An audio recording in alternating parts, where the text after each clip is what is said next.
Hi, welcome back. In this lesson we're looking at the root, third and fifth.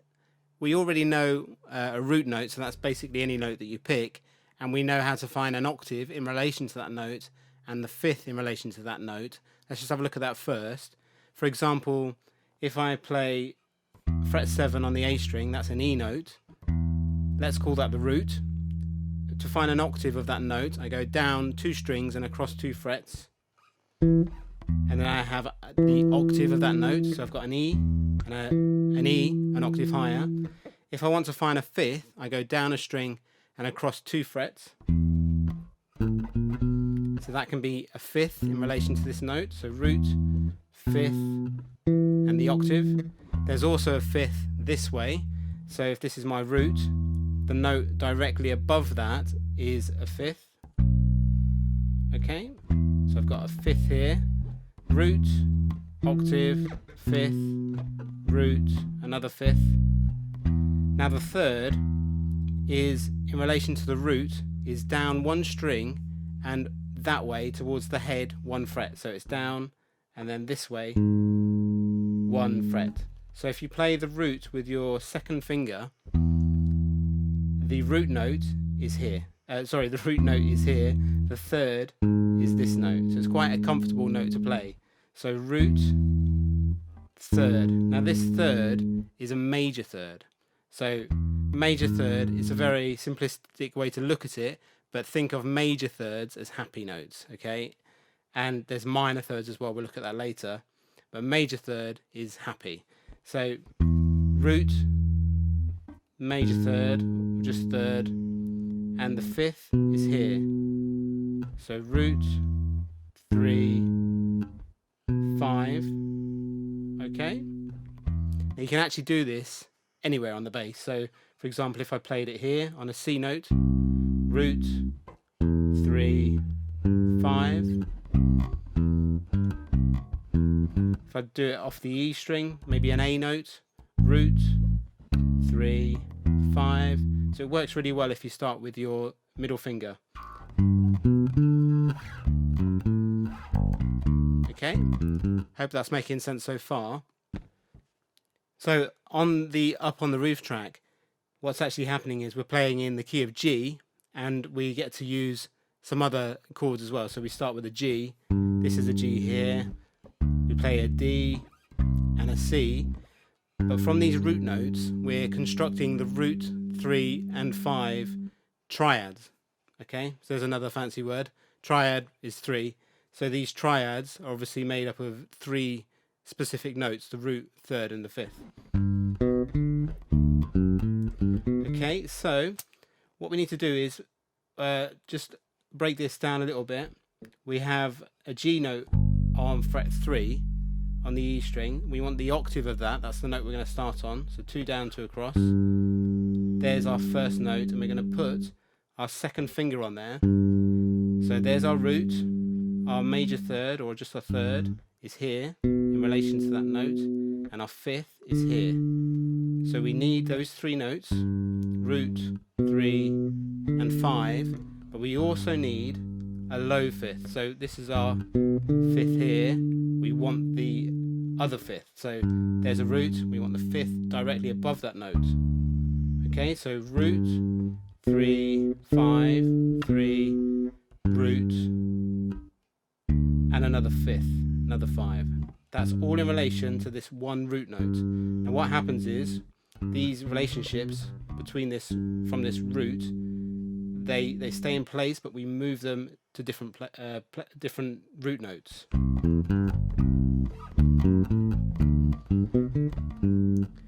So it's quite complicated at the moment, but if you just have a listen to what we're going to play, where we're heading, and then I'll break it down step by step and we'll go from there. So this is what it actually sounds like.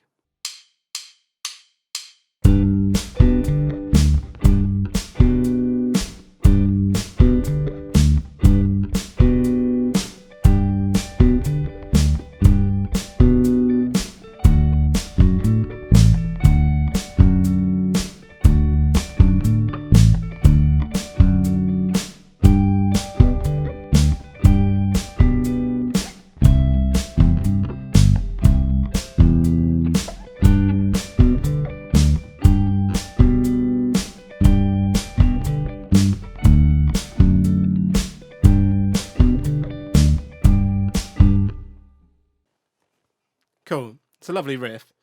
You're probably thinking it's quite complicated at the moment, but we'll break it down now for you. So we're going to start on the G octave note, which is, there's our low G, that's our octave higher. We're going to put our second finger on there. The first bit is root 3 5. Okay, so root. Then there's our third, which is down a string and towards the head, 1 fret. Then our fifth is here, fret 7 on the G string. And then we're going to play the low fifth, which is an octave lower than that note. So root 3 5 and then the low 5.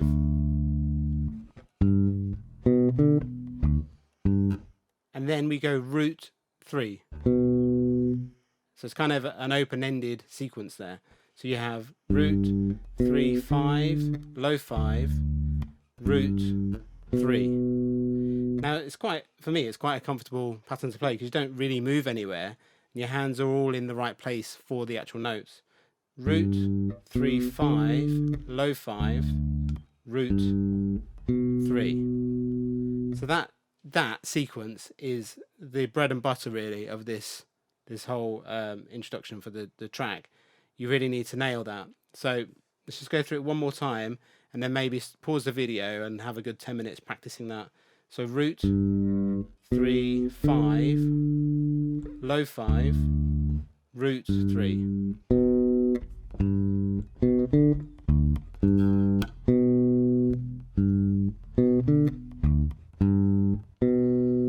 Okay, so have a pause of the video now, practice that, and then we'll carry on.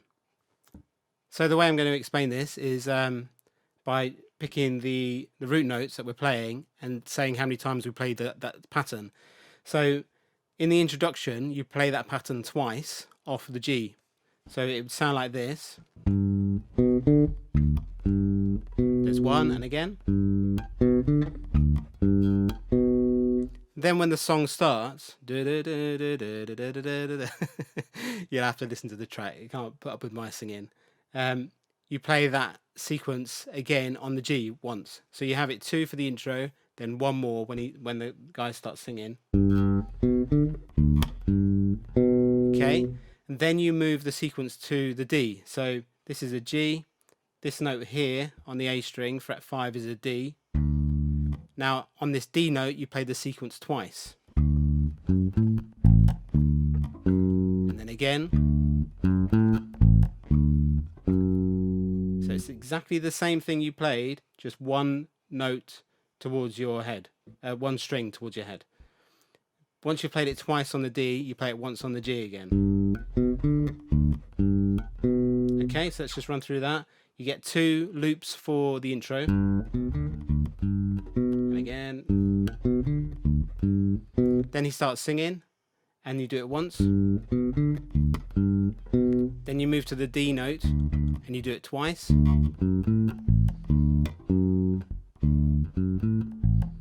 Then back home to the G. Then you do it once on a C note. So C is just 2 frets lower than where you were on the D. Fret 3 on the A string. You do it once here. Then you go back to the G.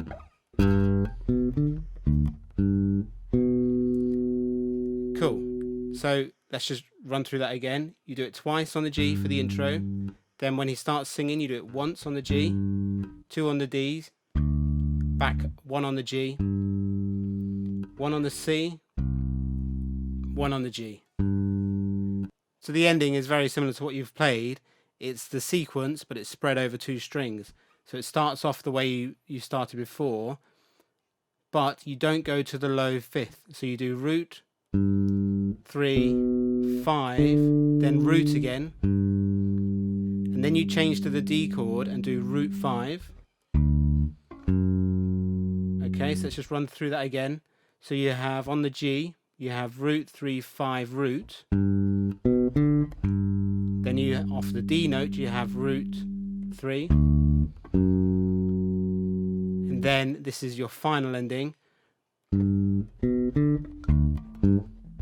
which is the sequence that you learned right at the beginning. But instead of going root 3 at the end, you just go root, root.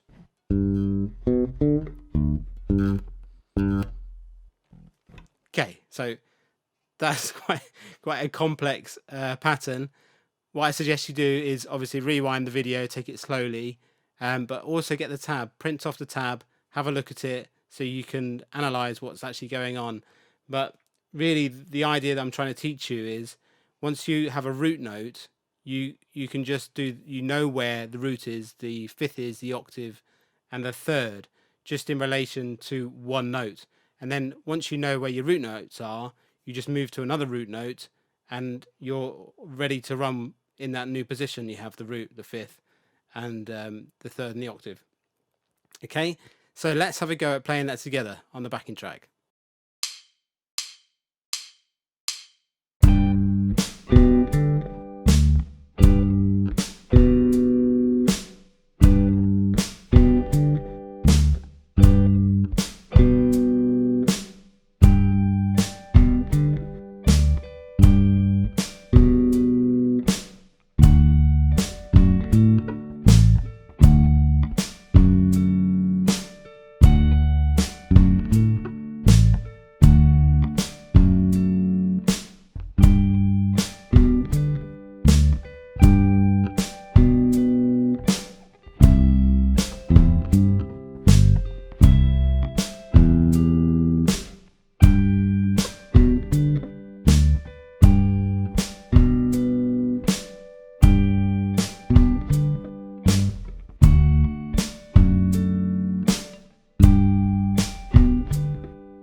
Cool.